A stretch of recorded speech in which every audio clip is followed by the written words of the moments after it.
So I'm sitting with my buddy in biology class, and instead of doing our photosynthesis lab that we should have been doing, I did like half of it, to be fair, man. I was basically done. I had like 2 questions I had to do. But instead of doing that work, we started, just BSing, talking BS. And we started talking about the OJ trial. I was trying to be like that guy who's saying the thing. I was like, oh yeah, he's innocent, man. I don't know what you're talking about, dude. How do you know that? You weren't there, dude. Like, I was trying to say he was innocent, and my buddy, good buddy of mine, he was just blowing me up for it. So we started doing some research. We put up the Wikipedia page of all the evidence that was brought up during the trial. And dude, I started dying, dude, reading this evidence. Not because it's fun, like, obviously it's a horrible thing, man.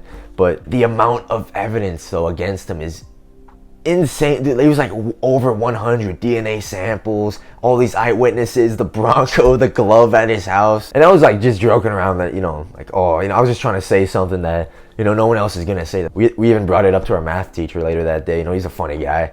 And we were asking like, oh, where were you, man? What was going on? And he was saying like, yeah, because the job that he worked at the time, like during his breaks for his job, he would go out into his car and like listen to the trial, and he'd like listen to it with his whole family in the house, and just crazy stuff, man. But yeah, me and my buddy were just BSing about this conversation, and I almost forgot how we transitioned to this next conversation, man. But we started talking about how we're gonna find our future wife, man. And I think it started because he asked me like how old I want to be when I have kids, and I said 22. I want to have kids pretty fast. And he was like, oh, in 4 years? And I was like, damn, dude, I didn't think of it that way, man. But yeah, man, 4 years. And he asked me, like, what was my plan to find my future wife? And I was saying, my plan is this, dude. After I do my military service for my home country, when I go back to my home country, do my service, and then I'm gonna stay, 1, 2, maybe 3 months, stay in Europe, go to different countries, go to Finland, go to, Czechia, go to Italy, go somewhere, and that's how I'm gonna find my future wife, man. I'm gonna passport bro it up. And he was asking me like, how am I gonna do that in like 1 month's time or 2 months time? And I said my opening line is gonna be, I can get you a visa. And then like an alternative plan I told him was I'd either go down south in the US and find like a like a nice Tennessee church girl, something like that, And I asked him, what was his plan, because he's trying to go more traditional route. He's doing his school, and he's doing he's got like 4 or 5 years, whatever it is, in school, university. He said, and he was kind of like, he's being honest, man. He was kind of like nervous about it, because he's not nervous about it, but he was kind of like, yeah, man, like as soon as he gets out of school, as soon as he's like 23, 24, gets out of school, he wants to find like a wife as soon as possible. And I said like, oh, what's your plan? You going to Europe, South America? And he was saying UK, which, fuck. And that surprised me, man, because I'm like the UK doesn't have like the best, but I remembered he's, part Scottish or whatever, and he's been there to visit family and stuff, so he's been there, and I guess, has some like homeland connection or whatever, his blood lies there, so fair enough to him. I forget what he was trying to go into for a job, but he was saying he was gonna like travel the world. He's like doing boating or some bullshit, or like not boating, like doing boats. I don't know, man. That's my first point of this video. My first point of why we need male friends. It's because you need that no bullshit conversation. You need that conversation where you go from BS to talking about what you're planning on, what you're trying to do with your life, Dude, I'll say this, man. It's only with another dude that you can talk about the OJ trial and then talk about your plan for finding the future mother of your children right after in the same conversation. All right, point 2. There's something about laughing with your boys that you can't get anywhere else.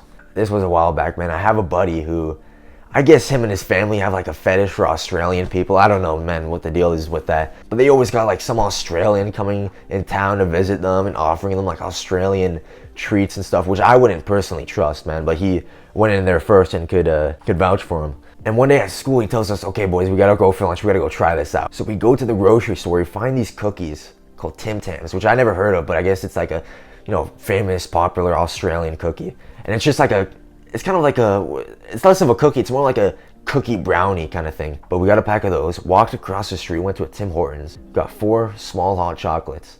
And he tells us to do this. He said, this is what you do, man. You take your cookie, take a bite off one corner, and then off the opposite corner, take another bite. Then you put it in your hot chocolate, you put your mouth on it, and suck it up, and then the hot chocolate will come, like go through the cookie, and then dissolve the cookie, and then you quickly put it in your mouth, and it dissolves in your mouth. And dude, if you're thinking like, how homosexual can you get in 3 seconds, that's probably the most that you can get. I don't know if you can beat that, dude, without, intercourse. But dude, we're here. And oh yeah, and it's called a Tim Tam Slam, dude. I freaking Aussies, dude, I swear. But whatever, we're sitting in this mall at this like shabby old table and the chairs and stuff, and we're trying this out, dude. And dude, I took like, because we have only the box of cookies, man. It's taken us like a few tries. Like, we're going at it and it's just like not working. And then my buddies got it before me, and I'm like, what the hell? Like, what the hell is this, man? And they're saying it's pretty damn good. So I'm like, I'm trying to get this now. And I'm like sucking out of this damn cookie. And I'm like, why isn't this freaking thing working? I'm getting kind of pissed off now. Like, not actually, not, full on angry, but I'm getting ticked off right now. But maybe about the third or fourth try, I get it up and it works. Like you go, it like just dissolves in your mouth. And it was pretty, like, if you like sweet stuff, it was pretty good, man. Like, if you're in the mood for that, it was pretty good. And that was it, dude. That was the whole experience, man. Just eating these damn Australian freaking Aussies, dude. Freaking Australian cookies. Doing these Tim Tam slams. Making fun of that immigrant chick working at the back of Tim Hortons. And that's kind of my point, man. It's so, doing dumb stuff like that, it's so simple. Yet the laughs are worth so much, man. I'm not trying to be that guy who's like trying to make the biggest deal out of just fucking a couple guys being retards together. But I remember Andrew Tate saying this. He was like, that's the peak of life, man. Life can't get better than that. Laughing with your boys, man. There's nothing better than that. And it's definitely up there, dude. And that's what I'm starting to believe more, man. I'm starting to believe more that people, and social experiences and relationships are a huge part of what your life should be all about, Like, I talked about this in my How to Be Social video without your friends holding you back. Like, to me right now, man, it seems like the most important things are God, purpose, and relationships. And like, I'm not saying that's my final freaking answer and that you should subscribe to that, man. But this is kind of just what I'm working through right now. Maybe that's just something I'm trying to tell myself now through like this video, because most of my videos are just me like journaling verbally, me just talking about my own experiences and what I learned from them so I can know for myself. I don't know, man. It's just something I've been thinking about a lot more recently, about being more, it sounds kind of cringe, but being more loving to the people around me, being more loving to my friends and family. And I don't know, man, I just think it's one of the most important things now, is like spending time, like spending good quality time with other people. Like, we're social creatures, man.